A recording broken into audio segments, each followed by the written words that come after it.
Everybody, it's your boy Slumpenstein coming at you with another video. This is more of a podcast type video, but man, I guess that's it's not a podcast if it's a video, but you know what I mean.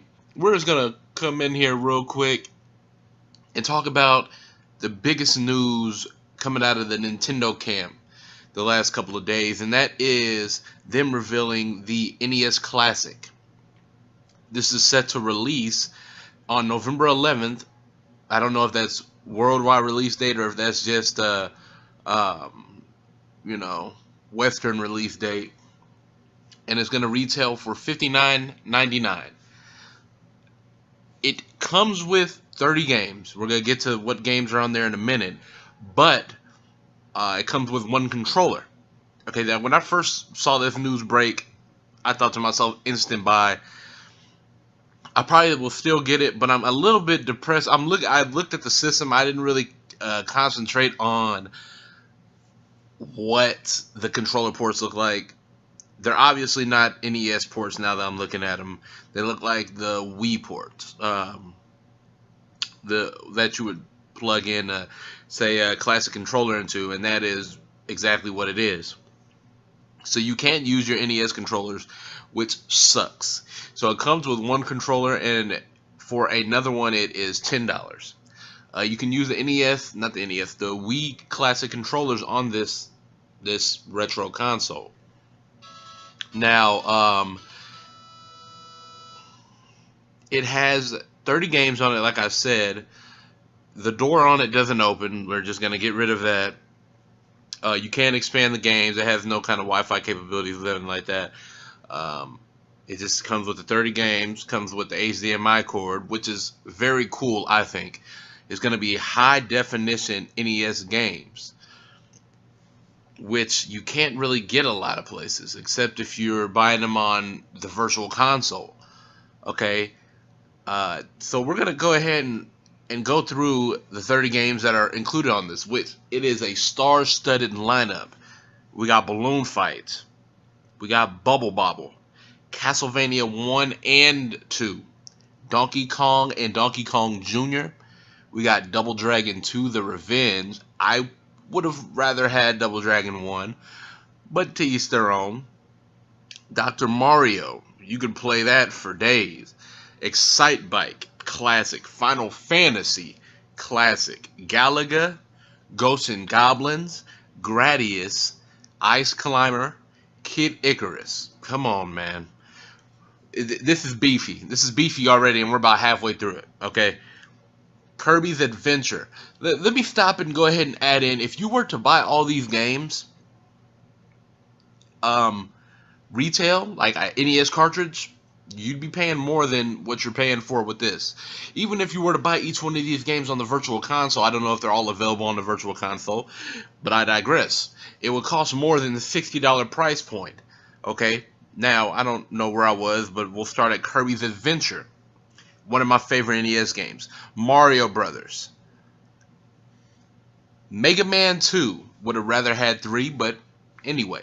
Metroid, Ninja Gaiden, Pac-Man, Punch-Out, featuring Mr. Dream. I know a lot of people don't like the Mr. Dream version because, it doesn't have Mike Tyson, but obviously they can't use that rendition of the game. If you want that, then you better buy it, which it's a little bit pricey nowadays, or you're going to have to emulate it. Star Tropics. I'm not going to lie, it's one that I've never heard of. I'm going to have to look that up and research it a little bit. Super C. Once again, I would have rather had Contra 1, but Super C is also, it's a good game. They have Mario Brothers 1 through 3. 1 through 3, okay? Tecmo Bowl, and of course Zelda 1 and 2. Now, this is amazing. Okay, it's amazing. What this actually reminds me of is the Genesis. I don't remember if it's the Genesis 3 or whatever the Genesis retro console was. Okay. This is a smart move by Nintendo. And while I know a lot of people are mad that they didn't add the capability to download additional games, you have to think that they still want for their virtual console on their Wii U and the 3DS to be prevalent. You start letting people download stuff on this thing. First of all, I don't know how much you would pay a charge to download on this thing. It wouldn't put the price point up too high. It probably wouldn't even raise it anything but $10. Because if you think about it, most NES games are smaller than a megabyte. Okay, none of them are bigger than 5. So to put, I don't know, 512 meg in this thing and give it Wi-Fi capability probably wouldn't have cost anything but $10. But they're probably looking at the bigger picture. They want for people to be using their Wii U. They want for people to be using their 3DS. This is just kind of I look at it more as a collector's item than anything else. You know, it reminds me of, like I said, the Genesis re-releases, the Atari Arcade Classic, blah blah blah.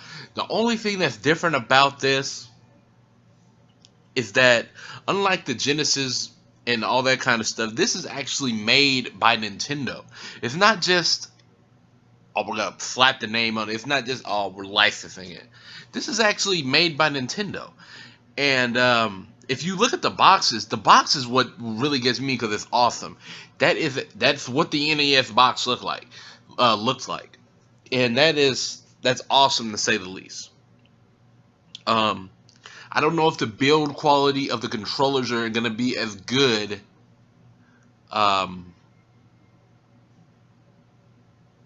as I'm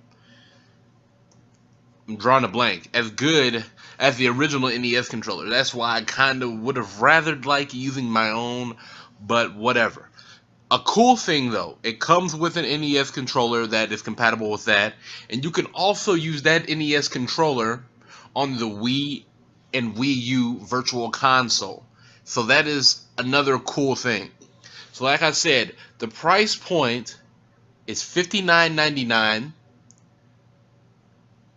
It comes with HDMI cord, obviously some kind of power cord, and it launches November 11th.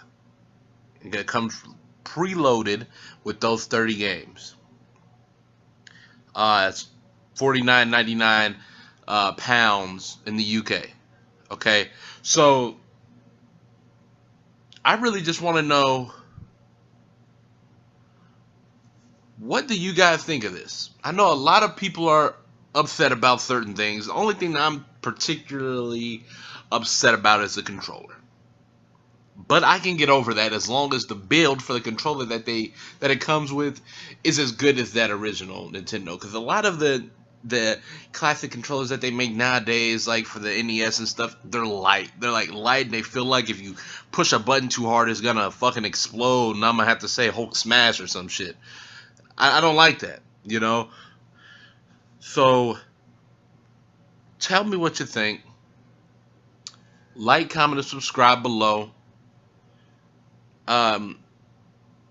This is the most news that we've had out of Nintendo for, because the E3 was limited, but this is a little bit refreshing knowing that they're still alive and kicking. You know what I mean? So, like I said, let me get your feedback down below, and I will catch you all later.